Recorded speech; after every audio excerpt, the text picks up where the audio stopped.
I picked up this book in 2016, and one of the lines that caught my attention, and it says, "What is the pot of gold that justifies spending the best years of your life hoping for happiness in the last?"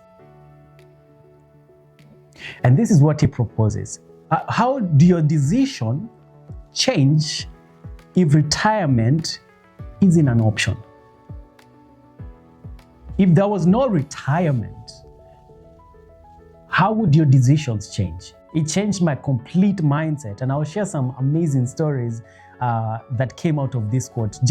And the reason why I'm sharing this is you might feel trapped right now, might be in your 9 to 5 or in your current situation, but I'm telling you, just a simple mind shift change can change the trajectory of your life completely.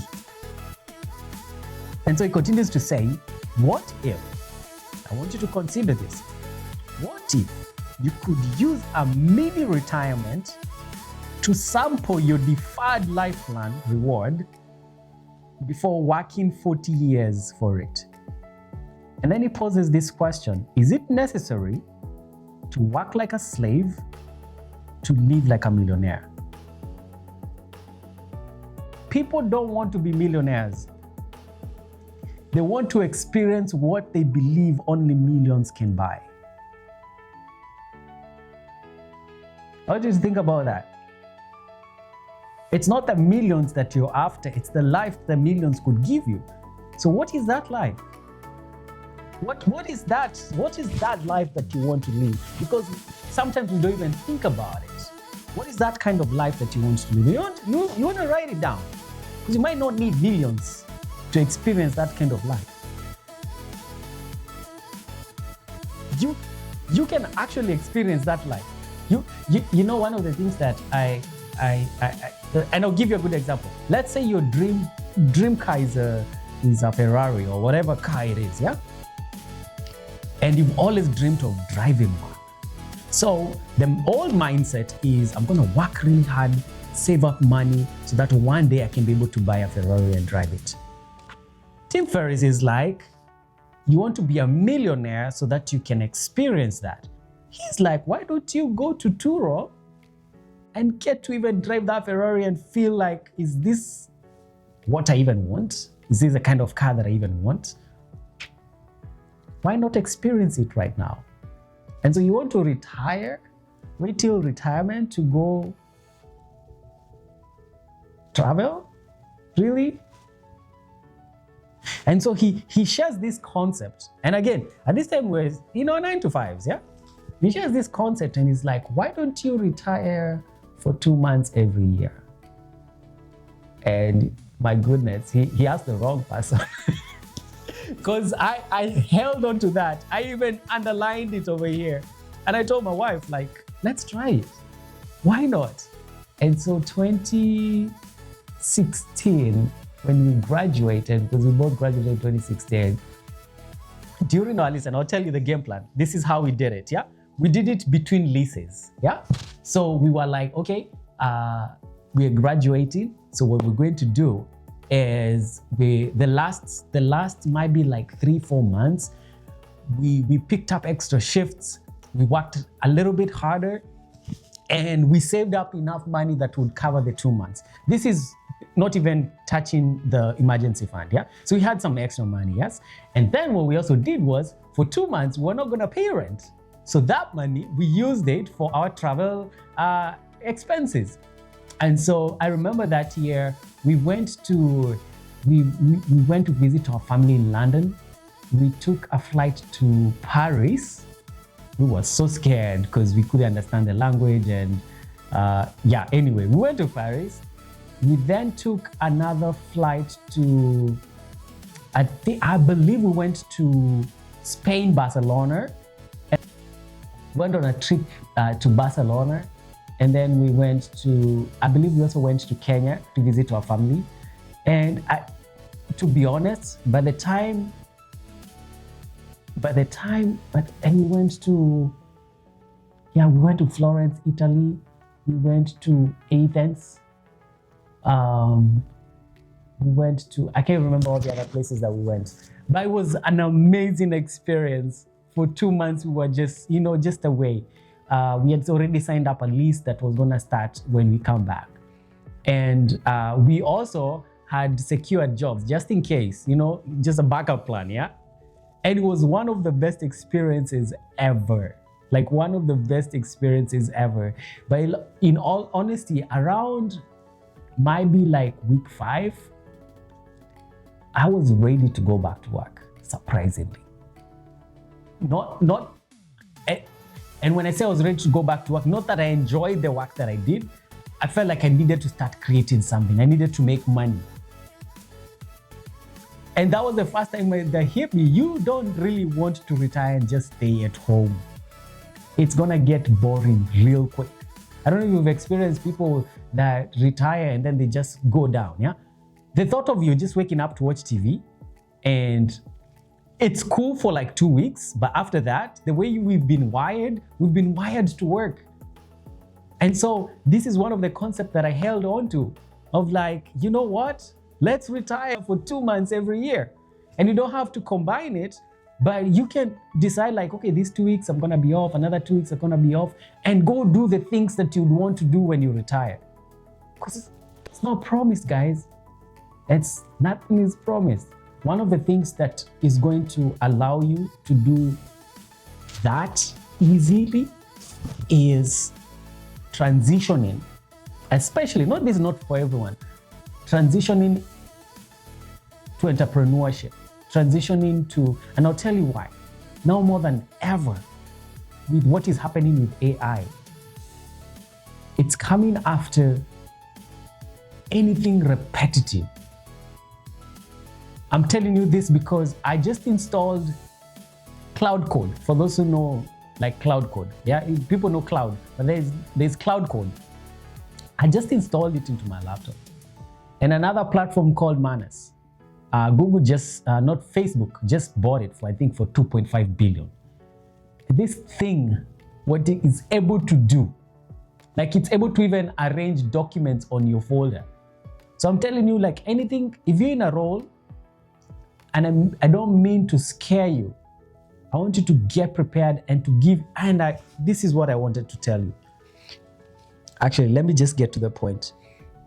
If there's a year that you need to give yourself a chance to bet on yourself, I think it's this year. And this is the reason. I've been trying to think of safe jobs that people can continue to have. And the only safe job that I can think of is you following your gifts. It's imagination. It's you using your mouth to make money. In the creator's economy, God created us to create. We are transitioning, or we are already transitioned from the industrial economy. That model is changing. Our school systems will change. Kids are learning better using apps than even having a teacher stand there and teach them.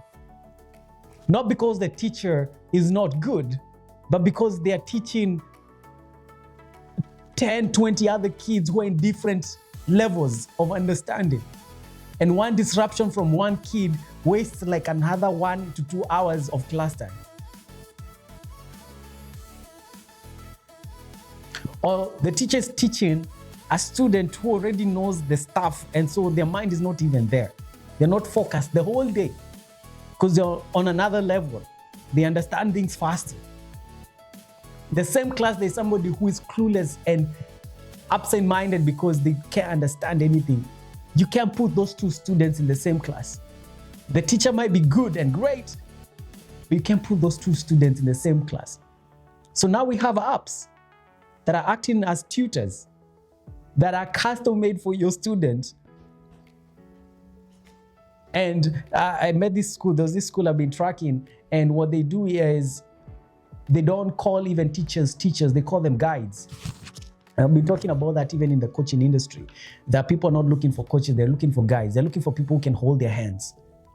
And I talked about this at length in my last video when I was sharing about cohorts. People are looking for guides. People are not looking for people who are like talking over them and telling them, oh, this is what you need to do.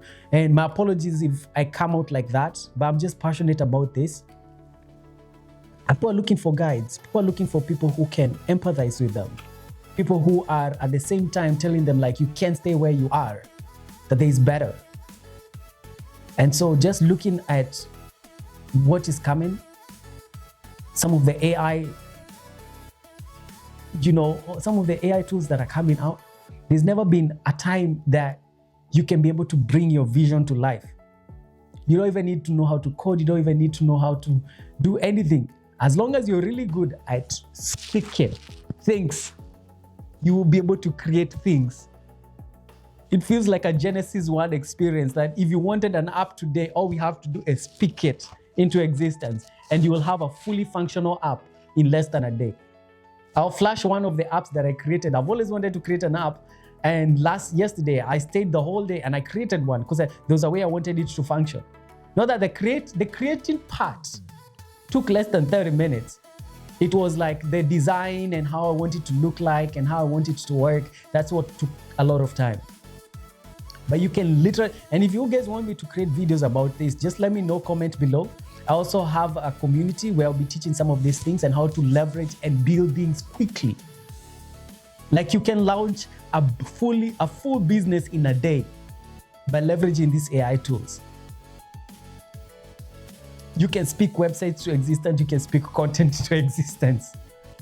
You can leverage some of the best marketing tools out there by just speaking into them and creating amazing content just by speaking. It's so fascinating.